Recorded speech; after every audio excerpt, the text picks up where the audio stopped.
সাবেক গৃহায়ন ও গণপূর্ত মন্ত্রী ও পিরোজপুর ১ আসনের সাবেক সংসদ সদস্য সম রেজাউল করিম ক্ষমতার অপব্যবহার করে ৮,৮৬,১১,০০০ টাকা অবৈধভাবে অর্জন ও ভোগ দখলে রাখে। এছাড়া তার নামে ১২টি ব্যাংক হিসেবে ৬,৮৪,০০,০০০ টাকার সন্দেহভাজন লেনদেনের অভিযোগ প্রাথমিক অনুসন্ধানে প্রমাণ পেয়েছে দুর্নীতি দমন কমিশন। জনাব সম রেজাউল করিম, সাবেক সংসদ সদস্য পিরোজপুর ১ ও সাবেক গৃহায়ন ও গণপূর্ত মন্ত্রী এবং সাবেক মৎস্য ও প্রাণী সম্পদ মন্ত্রী সংসদ সদস্য এবং মন্ত্রী হিসেবে দায়িত্ব পালনকালে জ্ঞাত আয়ের উৎসের সাথে অসঙ্গতিপূর্ণ ৮,৮৬,০০,০০০ টাকারও বেশি মূল্যের সম্পদ অর্জন ও দখলে রাখা এবং 12টি ব্যাংক হিসাবের মাধ্যমে 3,৪৫,০০,০০০ টাকারও বেশি জমা এবং 3,৩৯,০০,০০০ টাকা উত্তোলন সহ মোট ৬,৮৪,০০,০০০ টাকারও বেশি সন্দেহজনক লেনদেন করার অপরাধ প্রাথমিক অনুসন্ধানকালে প্রমাণিত হয়েছে। এই কারণে তার বিরুদ্ধে দুর্নীতি দমন কমিশন আইন ২০০৪ মানি লন্ডারিং প্রতিরোধ আইন ২০১২ এবং দুর্নীতি প্রতিরোধ আইন ১৯৪৭ সংশ্লিষ্ট ধারায় একটি মামলা রুজুর সিদ্ধান্ত গৃহীত হয়েছে।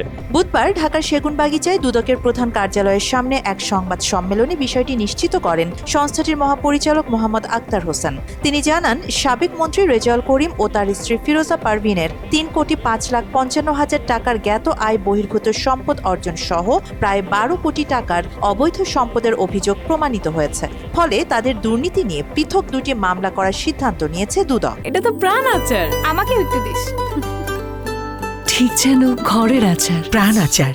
অভিযোগ সংশ্লিষ্ট জনাব ফিরোজা পারভিন, স্বামী সম রেজাউল করিম, সাবেক সংসদ সদস্য পিরোজপুর ১ ও সাবেক গৃহায়ন ও গণপূর্ত মন্ত্রী একে অপরের সহায়তায় জ্ঞাত আয়ের উৎসের সাথে অসঙ্গতিপূর্ণ ৩,৫,০০,০০০ টাকারও বেশি মূল্যের সম্পদ অর্জন ও দখলে রাখা এবং জনাব সম রেজাউল করিমের অবৈধ আয়কে বৈধ করার অসৎ উদ্দেশ্যে স্ত্রী ফিরোজা পারভিনের নামে উক্ত সম্পদ অর্জনে তিনি সহায়তা করেছেন। এছাড়া দুদকের এই কর্মকর্তা সংবাদ সম্মেলনে আরও জানান, পুলিশের সাবেক আইজিপি AKM শহীদুল হকের বিরুদ্ধে অবৈধভাবে বিপুল পরিমাণ সম্পদ অর্জনের একটি অভিযোগের অনুসন্ধান চলছে। অনুসন্ধানে শহীদুল হকের অবৈধ সম্পদ অর্জনের তথ্য সংবলিত নথিপত্র তার এক নিকটাত্মীয়ের কাছ থেকে উদ্ধার করেছে দুদক। এসব নথিপত্রে শহীদুল হকের বেআইনিভাবে অর্জিত কোটি কোটি টাকার সম্পদের তথ্য রয়েছে। আপনারা জানেন যে পুলিশের সাবেক মহাপরিদর্শক AKM শহীদুল হক, তার বিরুদ্ধে জ্ঞাত আয়ের উৎস বহির্ভূত সম্পদ অর্জনের থেকে অভিযোগ আমাদের কাছে অনুসন্ধানাধীন রয়েছে। অনুসন্ধানকালে গোপন তথ্যের ভিত্তিতে গত দিন আমাদের একটি টিম তার বাড়ি এবং তার একজন নিকট আত্মীয়ের বাড়িতে অভিযান পরিচালনা করেছেন। সেই অভিযানে গুরুত্বপূর্ণ অনেক আলামত সেখান থেকে উদ্ধার করা হয়েছে।